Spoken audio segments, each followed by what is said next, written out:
사랑하는 은혜와 진리 장로교회 교우 여러분, 어젯밤도 평안하셨습니까? 오늘도 우리가 당신께로 돌아오기를 기다리시는 하나님 아버지의 마음을 알고 그 뜻대로 순종함으로 하나님의 자녀의 축복과 은혜를 잃어버리지 않는 성도들이 되시기를 주님의 이름으로 축원합니다. 오늘 새벽에 만나 본문은 히브리서 1장입니다. 히브리서 1장 1절로 14절을 제가 읽어드리겠습니다. 옛적의 선지자들을 통하여 여러 부분과 여러 모양으로 우리 조상들에게 말씀하신 하나님이 이 모든 날 마지막에는 아들을 통하여 우리에게 말씀하셨으니 이 아들을 만유의 상속자로 세우시고 또 그로 말미암아 모든 세계를 지으셨느니라.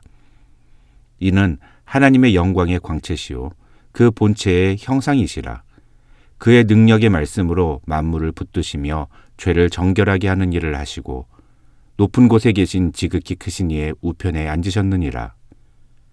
그가 천사보다 훨씬 뛰어남은 그들보다 더욱 아름다운 이름을 기업으로 얻으심이니 하나님께서 어느 때의 천사 중 누구에게 너는 내 아들이라 오늘 내가 너를 낳았다 하셨으며 또 다시 나는 그에게 아버지가 되고 그는 내게 아들이 되리라 하셨느냐. 또 그가 맏아들을 이끌어 세상에 다시 들어오게 하실 때에 하나님의 모든 천사들은 그에게 경배할지어다 말씀하시며 또 천사들에 관하여는 그는 그의 천사들을 바람으로 그의 사역자들을 불꽃으로 삼으시느니라 하셨으되 아들에 관하여는 하나님이여 주의 보좌는 영영하며 주의 나라의 규는 공평한 규이니이다. 주께서 의를 사랑하시고 불법을 미워하셨으니 그러므로 하나님 곧 주의 하나님이 즐거움의 기름을 주께 부어 주를 동류들보다 뛰어나게 하셨도다 하였고 또 주여 태초에 주께서 땅의 기초를 두셨으며 하늘도 주의 손으로 지으신 바라. 그것들은 멸망할 것이나 오직 주는 영존할 것이요 그것들은 다 옷과 같이 낡아지리니 의복처럼 갈아입을 것이요 그것들은 옷과 같이 변할 것이나 주는 여전하여 연대가 다함이 없으리라 하였으나 어느 때의 천사 중 누구에게 내가 네 원수로 네 발등상이 되게 하기까지 너는 내 우편에 앉아 있으라 하셨느냐. 모든 천사들은 섬기는 영으로서 구원받을 상속자들을 위하여 섬기라고 보내심이 아니냐. 오늘부터 우리는 히브리서와 야고보서를 다루게 됩니다. 히브리서와 야고보서는 보통 믿음에 대해서 강조하는 성경으로 알려져 있습니다. 그런데 같은 믿음을 강조해도 히브리서와 야고보서는 서로 완전히 다른 방식으로 믿음을 강조합니다. 히브리서는 믿음의 내용이 무엇인지를 제시하며 그것의 예시를 전하는 방식으로 믿음을 강조합니다. 히브리서 1장부터 10장까지가 바로 그 믿음의 내용을 이야기하는 부분이라면 11장은 믿음으로 살아간 사람들, 즉 믿음의 모델들에 대한 제시가 등장합니다. 그리고 마지막 12장과 13장에서 믿음으로 살아간다는 것은 무엇을 의미하는지 구체적인 적용 방법을 제시합니다. 반면에 야고보서는 처음부터 끝까지 온통 믿음과 행함을 연결합니다. 야고보서의 강조점은 믿음이 있다면 그 믿음대로 행동해야 한다는 것입니다.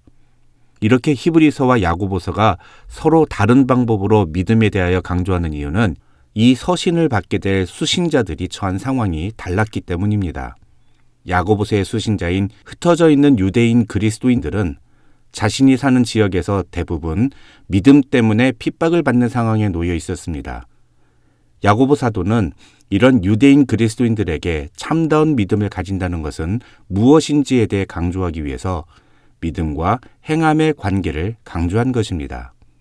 반면에 히브리서는 클라우디우스 황제 때 로마 제국의 핍박 속에서 어떤 목회자나 리더도 없이 겨우겨우 자신들끼리 신앙을 유지하고 있던 로마에 있는 유대인 가정교회 교인들이 이러저러한 이유로 인해서 믿음이 흔들리고 결국 그 중에 몇몇은 신앙을 버리고 유대교로 돌아갔다는 소식을 들은 누군가가 그들에게 믿음을 다시 바로 세워주기 위해서 그리고 그 믿음을 통해서 이 고난의 상황을 이겨내라고 격려하기 위해서 쓴 편지라고 알려져 있습니다. 그래서 2장 1절을 보시면 그러므로 우리는 들은 것에 더욱 유념함으로 우리가 흘러 떠내려가지 않도록 함이 마땅하니라고 되어 있는데, 이것은 히브리서의 수신자인 로마에 있는 유대인 가정교회 교인들의 현재 상황을 짐작하게 하는 힌트라고 할 수 있습니다. 더 중요한 것은 13장 9절을 보시면 히브리서의 저자는 이 편지를 받는 사람들에게 여러 가지 다른 교훈에 끌리지 말라고 강하게 충고합니다. 이로 인해 히브리서의 저자는 히브리서에서 복음에 대한 분명한 이해와 확신을 주기 위해서 예수 그리스도가 어떤 분이신지를 여러 가지 방법으로 설명하고 논증합니다. 다시 말하면 이 히브리서의 핵심 단어는 분명 믿음이라고 할 수 있지만, 그 믿음을 강조하기 위해서 히브리서의 저자는 예수가 누구이신지, 그리고 예수가 왜 우리의 그리스도가 되시는지를 정확하게 알아야 한다고 주장합니다.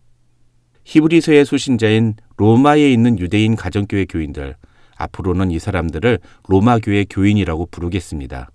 이 로마교회 교인들은 예수가 누구이시며 그분이 왜 우리의 그리스도가 되시는지에 대해서 정확하게 알지 못했습니다.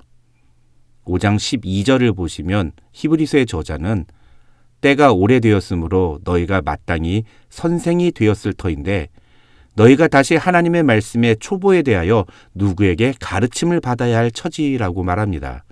학자들은 이 로마교회 교인들이 아마 사도행전 2장에 나오는 유월절 절기를 지키기 위해 예루살렘에 왔다가 베드로가 전한 복음을 듣고 회개하며 예수를 믿은 사람들이라고 추정합니다. 그런데 그런 사람들이 예루살렘 대핍박으로 다시 로마로 돌아와서 자기들끼리 모여서 신앙생활을 하기는 하는데 제대로 된 복음의 내용도 잘 모르고 그냥 무턱대고 믿고 있었던 겁니다. 그러다가 환난과 핍박이 닥치니까 믿음에서 멀어지고 심지어는 잘못된 가르침에 넘어가서 다시 유대교로 회귀하는 사람들이 나오게 된 것입니다. 이런 사람들에게 복음을 가르치기 위해서 히브리서 저자가 가장 먼저 언급하는 것은 바로 말씀입니다. 그것이 바로 오늘 본문 1장 1절로 3절의 내용입니다. 히브리서 저자는 하나님께서 옛적에 선지자들을 통해서 이스라엘의 조상들에게 말씀을 하셨다고 말합니다. 2절에서는 그 말씀을 아들을 통하여 우리에게 말씀하셨다고 덧붙입니다. 이것이 바로 예수 그리스도께서 이 땅에 오신 것을 의미하는 것입니다. 그래서 2절에 나오는 이 마지막 날이라는 표현은 세상의 종말을 의미하는 것이 아니라 예수 그리스도께서 이 땅에 오심으로 구약의 예언이 성취되는 바로 그때를 의미한다고 학자들은 설명합니다. 이것을 통해 히브리서의 저자는 하나님의 아들이신 예수님은 구약에서 여러 선지자들을 통해 하나님께서 말씀하신 대로 이 땅에 오신 분이라는 사실을 이야기합니다. 그리고 3절에서 히브리서의 저자는 예수님 그 자체가 하나님의 본체를 우리에게 보여주시는 형상으로서 그분의 사역뿐만 아니라 그분의 존재 자체가 하나님의 뜻을 보여주는 그런 계시라고 우리에게 이야기하고 있는 것입니다. 이것은 앞으로 히브리서의 저자가 계속해서 이야기할 예수님의 그리스도 되심과 관련해서 아주 중요한 내용입니다. 왜냐하면 이 1절에서 3절까지 히브리서 저자가 이야기하고 있는 내용이 바로 예수님의 그리스도 되심, 즉 그리스도의 삼중직을 예수께서 어떻게 성취하셨는지를 설명하는데 아주 중요한 본문이기 때문입니다. 그리스도의 삼중직이란 선지자, 제사장, 그리고 왕, 이 세 가지의 직분을 동시에 감당하셨다는 의미입니다. 이것은 히브리인들이 갖고 있었던 메시아 사상의 핵심입니다. 하나님께서 약속하신 그 메시아는 이렇게 선지자로서, 제사장으로서, 그리고 왕으로서의 직분을 동시에 감당하는 존재이어야만 했습니다. 그런데 유대인들은 그러한 예수님의 그리스도 되심을 인정하지 않았습니다. 그들은 예수님을 선지자라고는 인정했습니다. 하지만 그분이 어떻게 해서 제사장의 역할을 감당하셨는지, 또 그분이 어떻게 우리의 왕이 되시는지에 대해서는 이해하지 못했고, 따라서 유대인들은 예수님을 자신들의 메시아로 인정할 수가 없었던 것입니다. 뒤집어서 말하면 우리가 예수님을 그리스도라고 고백하는 것은 그분이 하신 이 세 가지의 직분의 사역을 올바르게 이해하고 그것을 믿음으로 받아들이는 것을 의미합니다. 그렇다면 이 1절로 3절에서 히브리서 저자가 이야기하는 것은 무엇이냐?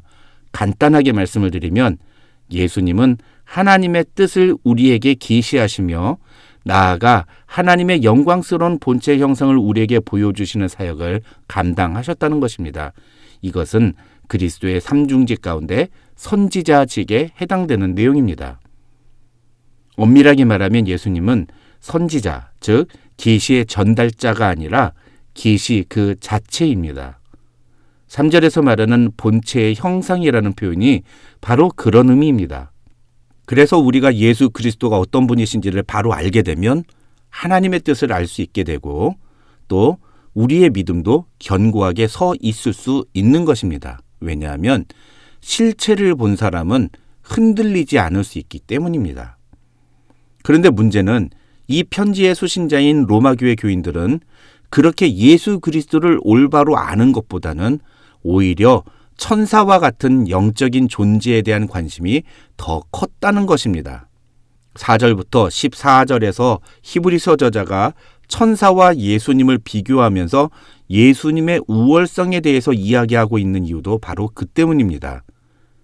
이 4절로 14절에 있는 내용은 여러분이 자세히 알지 않아도 됩니다.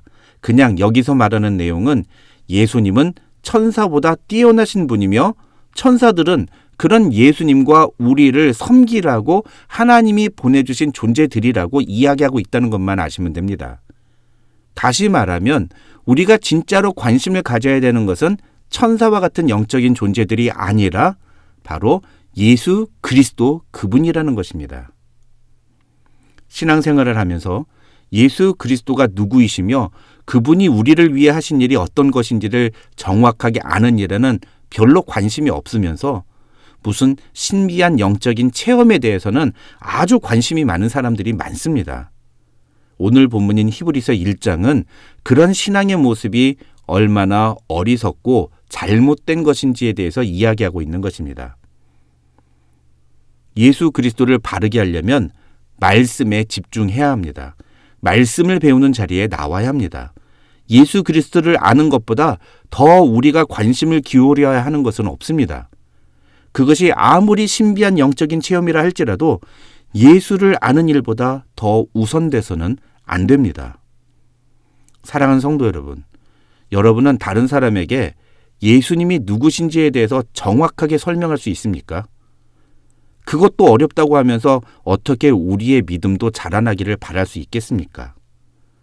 말씀을 통해 예수 그리스도를 배우는 일에 힘쓰는 성도들이 되시기를 바랍니다. 말씀이 우리 안에 뿌리를 내려야 합니다. 예수 그리스도가 누구이신지를 정확하게 알아야 합니다. 오늘부터 시작되는 히브리서가 그 좋은 기회가 될 것이라고 저는 믿습니다. 새벽의 만나를 통해서 그런 은혜를 경험하는 성도들이 되시기를 주님의 이름으로 축원합니다.